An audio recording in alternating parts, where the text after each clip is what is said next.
ہم نے جس طرح عقائد کو ٹھیک کرنا ہے، اعمال کو ٹھیک کرنا ہے، معاشرے کو ٹھیک کرنا ہے اور نوافل کا اہتمام کرنا ہے، یہ بات ذہن نشین فرما لیں۔ ہم نے آداب باہمی کا بہت خیال کرنا ہے۔ کسی کے گھر جائیں تو طریقہ کیا ہے، بیمار پرسی ہے تو طریقہ کیا ہے، فون کرنا ہے تو طریقہ کیا ہے، کسی سے معاملہ ہے تو اس کو کیسے حل کرنا ہے، اس کا بہت زیادہ اہتمام فرمائیں۔ ایک شخص بیمار ہے، بیمار کی تیمارداری کریں، سنت ہے۔ زیادہ وقت نہ بیٹھیں، تھوڑی دیر بیٹھیں، زیادہ وقت نہ بیٹھیں، تھوڑی دیر بیٹھیں تاکہ اس کو اکتاہٹ نہ ہو۔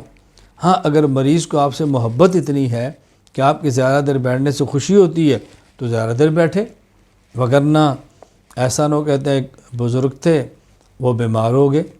اب ایک شخص بیمار پرسی کے لیے گیا، باتیں کر رہا ہے، سر کھائے جا رہا ہے، حضرت تنگ آ گئے۔ اب وہ بندے اور بھی آ رہے ہیں، جب اور آ رہے ہیں تو یہ حضرت کو کہتا ہے، حضرت لوگ آپ کو بہت تنگ کر رہے ہیں، تو اگر آپ اجازت دیں تو میں دروازہ نہ بند کر دوں۔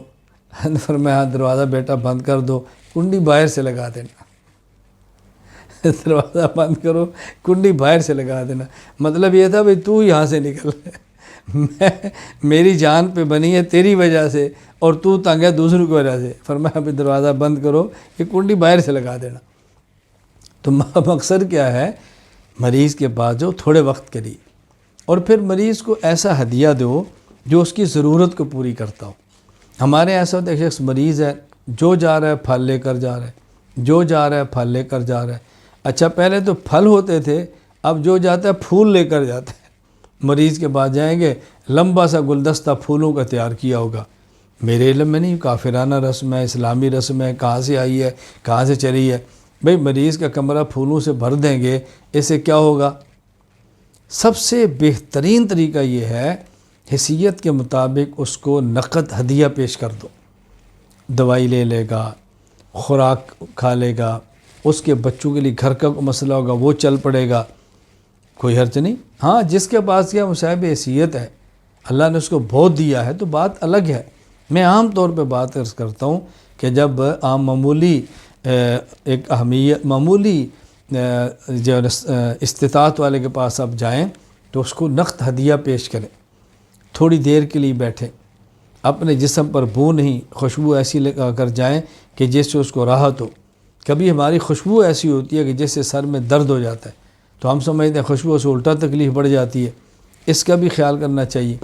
اور پھر بار بار مریض سے پوچھنا، یہ بہت بڑا مسئلہ ہے۔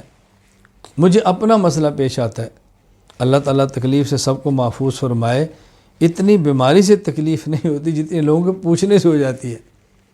میں کئی بار حضرات سے کہتا ہوں بھی میری تو زندگی پوری میڈیا پر ہے، صحت مند ہوں تو بھی آپ کے سامنے ہوں، کوئی بیماری آتی ہے تو بھی آپ کے سامنے ہوں، اور اپڈیٹ ہوتی رہتی ہے یومیہ۔ اگر خدا نخواستہ کہ ایسا مسئلہ ہو، اتنی بار لوگ پوچھتے ہیں۔ مجھے اس پر یاد ہے کہ ایک بزرگ تھے، تو وہ میرے بہت اچھے دوست ہیں، ان کے والد صاحب تھے، تو اب ان کو خود داماد ملنے کے لیے ہے، کیا حال ہے، چپ ہے۔ تھوڑی دیر بعد پھر پوچھا کیا حال ہے، پھر خاموش ہیں۔ اب لوگ کہہ رہے ہیں چلو اور نہیں یار، کم از کم داماد کو تو حال کھول کے بتانا چاہیے نا۔ جب داماد نے تیسری بار پوچھا نا کیا حال ہے، تو انہوں نے ایک شعر پڑھا، فرمایا مصیبت کا حال ایک ایک سے کہنا، مصیبت کا حال ایک ایک سے کہنا، مصیبت سا ہے یا مصیبت سے زیادہ۔ مصیبت کا حال ایک ایک سے کہنا، مصیبت سا ہے یا مصیبت سے زیادہ۔ نگار ہر بندے کو بتانا میں ٹھیک ہوں، یہ مستقل مصیبت ہے۔ اس لیے ذرا یہ بھی دیکھا کریں بھی آپ مریض کے پاس گئے ہیں، بیٹھیں، سلام لیں، نقد ہدیہ پیش کریں، دعا کریں، نکل جائیں بس۔ ایک بندہ اچھا کیا ہوا تھا ایک بار بتا دے، پھر دوسرا آتا ہے کیا ہوا تھا وہ پھر بتا، تیسرا آتا ہے کیا ہوا تو پھر بتا۔ یعنی یوں لگتا ہے کہ آدمی ریکارڈنگ کر کے ایک بار رکھ لے، جب کو بندہ ہے تو ریکارڈنگ شروع کر دے آتے ہی، بھئی مجھے کیا ہوا تھا، تاکہ بندے کی جان چھوٹے۔ میرا مقصد یہ ہے کہ تعلق کی نوعیت الگ ہوتی ہے۔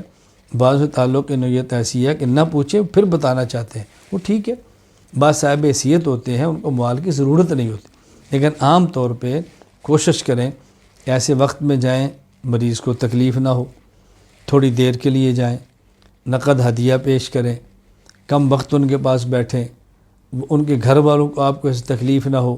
ان سب چیزوں کا خیال رکھیں، اس کا بہت زیادہ اہتمام کریں، ہمیں ان معاملات کو سمجھنا چاہیے۔